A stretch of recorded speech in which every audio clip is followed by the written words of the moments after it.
ശബരിമലയിലെ ആചാര ലംഘനത്തിന് നേതൃത്വം നൽകിയ മുഖ്യമന്ത്രി അയ്യപ്പ സംഗമത്തിന് ചുക്കാൻ പിടിക്കുന്നതിലെ രാഷ്ട്രീയ ലക്ഷ്യങ്ങളും ആത്മാർത്ഥതയില്ലായ്മയും കേരള ജനതയ്ക്ക് ബോധ്യപ്പെട്ടെന്ന് കെ.സി. വേണുഗോപാൽ എം.പി.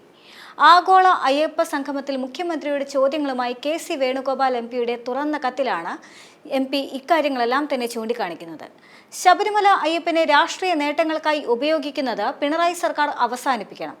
കേരള സമൂഹം ഉന്നയിക്കുന്ന ചോദ്യങ്ങൾക്ക് ഉത്തരം നൽകാതെ പമ്പയിലേക്ക് കാലുകുത്താൻ മുഖ്യമന്ത്രിക്ക് കഴിയില്ല എന്നും പശ്ചാത്താപഭാരം കൊണ്ട് വിയർത്തു പോകുമെന്നും വേണുഗോപാൽ കുറ്റപ്പെടുത്തി. യുവതീ പ്രവേശനവുമായി ബന്ധപ്പെട്ട് വിശ്വാസി സമൂഹവുമായി ചർച്ച നടത്താതെ കോടതി വിധി നടപ്പാക്കാനായി സംസ്ഥാനത്ത് കലാപ അന്തരീക്ഷം സൃഷ്ടിച്ചത് വിശ്വാസികളുടെ മനസ്സിൽ മുറിവേൽപ്പിച്ചിട്ടുണ്ട്. അതിന് കാരണഭൂതനായ ആൾ തന്നെ ഇന്ന് ആചാര സംരക്ഷണത്തിനെന്ന പേരിൽ അയ്യപ്പ സംഗമം നടത്തുന്നത് വിരോധാഭാസമാണെന്നും അദ്ദേഹം പറഞ്ഞു. ജനങ്ങളെ വിഡ്ഢികളാക്കിക്കൊണ്ട് ഇത്തരമൊരു പ്രഹസനം നടത്തുന്നത് ലജ്ജാകരമാണ്. ശബരിമലയിലെ അടിസ്ഥാന സൗകര്യങ്ങളിൽ കഴിഞ്ഞ 9 വർഷത്തിനിടയിൽ ഒരു തരത്തിലുള്ള വികസനവും ഉണ്ടായിട്ടില്ല.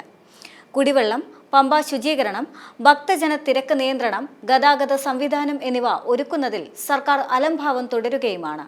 ഭക്തർ ഭഗവാന് സമർപ്പിക്കുന്ന സ്വർണം പോലും സംരക്ഷിക്കാൻ കഴിയാത്ത ഈ സർക്കാരിന് എങ്ങനെയാണ് ഭക്തരുടെ വിശ്വാസം നേടിയെടുക്കാനാവുകയെന്നും കെ.സി. വേണുഗോപാൽ ചോദിച്ചു.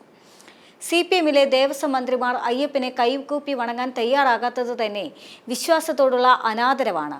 സുപ്രീം കോടതിയിൽ UDF സർക്കാർ സമർപ്പിച്ച സത്യവാങ്മൂലം തിരുത്തിയാണ് ആചാര ലംഘനത്തിന് ഇടത് സർക്കാർ കൂട്ടുനിന്നത്. ആ സത്യവാങ്മൂലം പിൻവലിക്കാൻ താങ്കളുടെ സർക്കാർ തയ്യാറുണ്ടോ?